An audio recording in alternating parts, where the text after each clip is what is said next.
지켜주세요. 저작권 및 초상권. 여러분, 강의하기 전에 저작권 및 초상권에 대해 꼭 지켜줄 예절을 안내하겠습니다. 첫 번째, 수업과 관련된 영상의 일부를 불법으로 캡처하거나 유출할 경우. 두 번째, 수업에서 제시된 자료를 무단으로 타인에게 제공할 경우. 세 번째, 수업 관련 영상이나 내용을 타인 또는 타반에게 보여줄 경우. 학생들도 법적으로 문제가 될 수 있음을 알려드립니다. 그러므로 수업에 제공한 영상과 사진을 학습의 목적으로 사용하시고 그 어떤 2차적 작업을 하지 않기를 당부드립니다. 오늘의 주제는 내신 관리 찐 공부법입니다.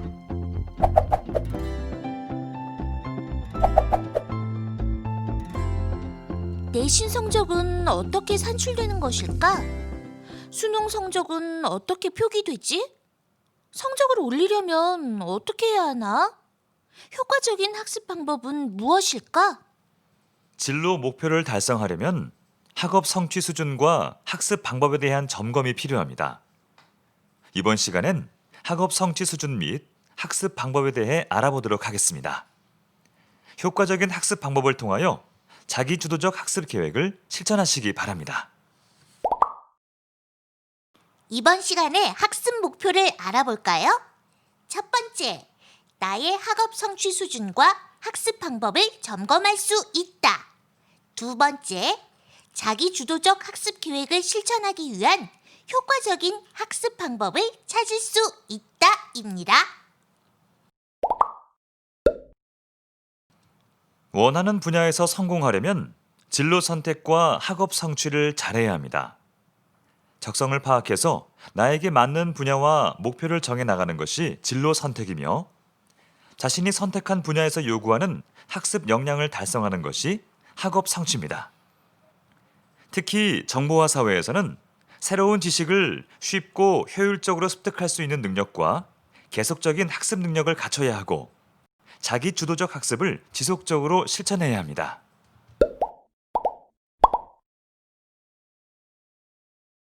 자기 주도 학습 능력을 가지려면 시간 관리 능력, 감정 관리 능력, 스트레스 관리 능력, 성공을 위한 좋은 습관을 지녀야 합니다.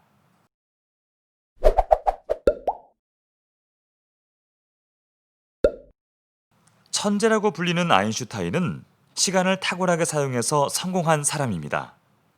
그는 하루 일과를 특허청 업무, 물리 연구, 가족과의 시간으로 3등분하여 관리하고 사용했습니다. 아인슈타인처럼 새벽에 일어나 30분 정도 명상의 시간을 가진 후에 학교에 가서 가장 중요한 공부를 하는데 일정한 시간을 사용한다면 학업 성적은 놀라울 정도로 향상될 것입니다.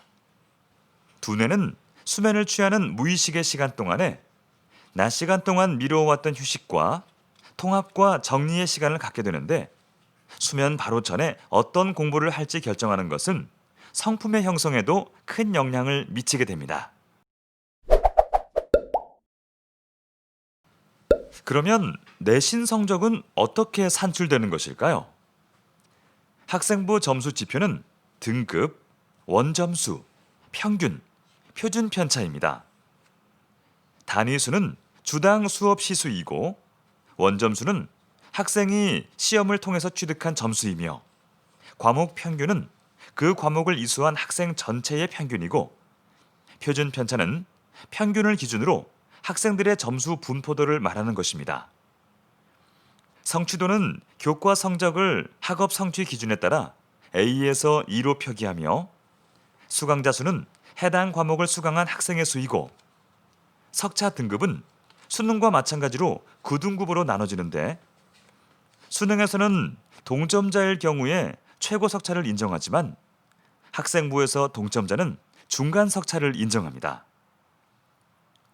내신 성적은 석차 등급으로 표기되는데 중간고사, 기말고사, 수행평가를 통하여 한 학기에 한 번씩 산출됩니다.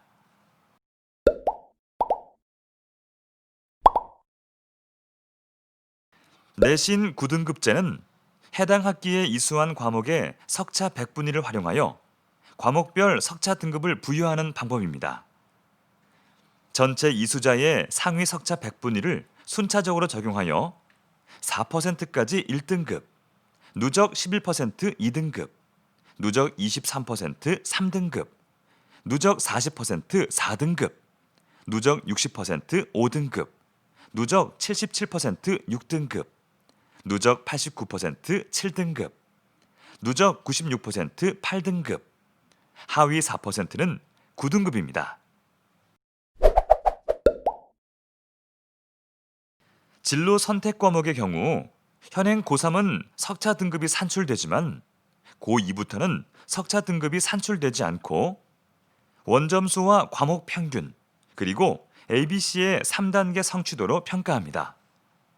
이것은 학생이 평소에 생각하고 있는 진로와 관련해서 다양한 부분에 대해서 배울 수 있도록 하기 위한 것입니다. 다음은 수능 성적표에 대하여 알아보겠습니다. 수능 성적표는 영역별 표준 점수, 100분위, 등급이 표기됩니다. 일반적으로 수시 모집에서는 등급을 반영하고 정시 모집에서는 표준 점수, 100분위 점수를 반영합니다. 원점수는 해당 영역의 문항수 중 정답을 한 배점의 합인데 수능 성적표에서는 원점수는 공개되지 않습니다. 표준 점수는 영역, 과목 간 난이도 차이에 따라 원점수를 변환한 점수입니다. 국어, 수학은 원점수의 평균, 표준 편차를 조정하여 평균 100, 표준 편차 20으로 만들고 탐구 영역, 제2외국어 한문은 평균, 표준 편차를 조정하여 평균 50, 표준 편차 10으로 만듭니다. 예를 들어 평균 40, 표준 편차 22인 수학 과목에서 원점수 84점을 받은 학생의 표준 점수를 계산하면 84에서 40을 뺀 다음 22로 나누고 거기에 20을 곱하고 100을 더하니까 140이 됩니다. 원점수 84인 학생의 표준 점수는 140이 되는 것입니다. 시험이 어려우면 표준 점수가 커지고 시험이 쉬우면 표준 점수는 작아집니다. 따라서 어려운 과목을 잘할수록 표준 점수는 유리해집니다. 100분위는 영역, 과목별 개인의 상대적 서열을 나타낸 것입니다. 예를 들어 어느 수험생의 국어 영역 100분위 점수가 79라면 본인의 국어 표준 점수보다 낮은 점수를 받은 응시자의 비율이 79%임을 의미하는 것입니다. 100분위는 집단의 크기나 시험의 난이도가 다르더라도 상대적인 위치를 서로 비교해 볼 수 있어 학생 자신의 영역별 강점과 약점을 대략적으로 파악해 볼 수 있습니다.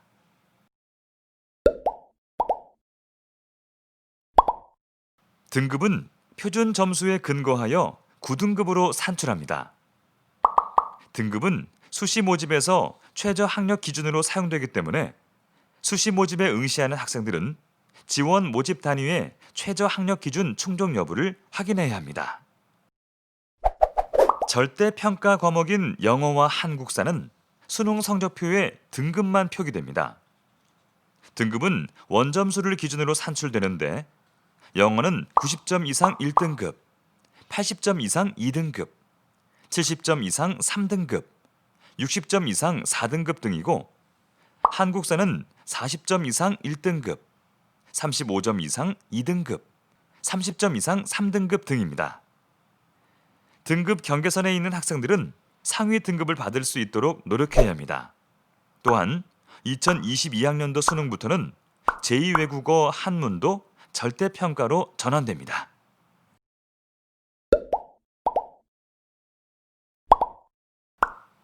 공부를 잘 하려면 어떻게 해야 할까요? 국어 공부를 잘 하려면 책을 많이 읽어야 합니다. 책을 많이 읽으면 배경 지식이 쌓이고 독해력이 생기며 논리력을 갖추게 됩니다. 잘 쓰여진 글은 논리력이 탄탄합니다.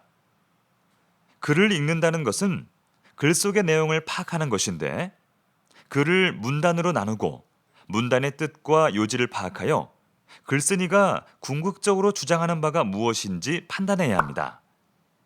글쓴이의 의도를 잘 파악한다는 것은 국어의 중요한 요소가 되는 것입니다. 영어 공부는 단어를 많이 외워야 됩니다. 우리말도 단어를 모른다면 내 생각을 표현할 수 없듯이 영어 공부를 위해서 단어를 먼저 알아야 하는 것입니다. 단어만 너무 빡빡하게 있는 단어장은 외우기에 짜증도 나니까 적당한 걸로 고르시기 바랍니다. 그 다음 문장 구성 성분을 알아야 됩니다. 각각의 품사들이 어떤 역할을 하는지를 이해해야 영어 공부가 쉬워집니다. 그런 다음 문장 형식을 이해하면 독해와 문법이 쉬워집니다. 문법 공부와 함께 듣기와 회화도 준비해야 하는데 가장 중요한 건 반복입니다. 수학은 원리와 개념을 이해하고 공식을 적용하여 문제를 푸는 것입니다. 일단 공식을 암기해야 되고 다양한 형태의 문제를 풀어봐야 하고 예습, 복습, 틀린 문제 다시 풀기가 가장 좋은 방법입니다. 공식은 무조건 외우는 것이 아니라 원리와 개념을 이해하고 외워야 기억에 오래 남습니다. 시험 성적을 올리는 가장 중요한 방법은 복습입니다. 그날 복습하고 주말에 복습하고 월말에 또다시 복습하는 것입니다. 성적 향상을 위해서는 자기주도적 학습이 필요합니다. 자기주도적 학습은 학생이 주체가 되어 스스로 학습 과정을 이끌어 나가는 활동으로 자기주도 능력과 학습의 선순환 과정입니다. 효과적인 자기주도적 학습 방법은 계획, 실천, 평가, 다음 학습의 반영의 과정으로 진행됩니다. 대부분의 청소년들은 많은 시간을 학업에 몰두하며 성장기를 보내고 있으므로 공부를 하면서 자기주도 능력을 습득해야 합니다.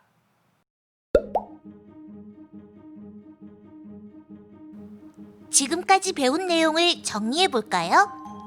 이번 시간에는 학업 성취 평가 방법 이해하기, 과목별 공부법 알아보기, 자기주도적 학습 방법 탐색하기에 대하여 알아보았습니다. 학생 여러분, 진로 목표 달성을 위해서 자기주도적 학습 계획을 수립하고 효과적으로 학습할 수 있는 방법을 탐색한 후 지속적으로 실천하고 노력하시기 바랍니다. 이상으로 내신관리 찐 공부법 수업을 마치겠습니다.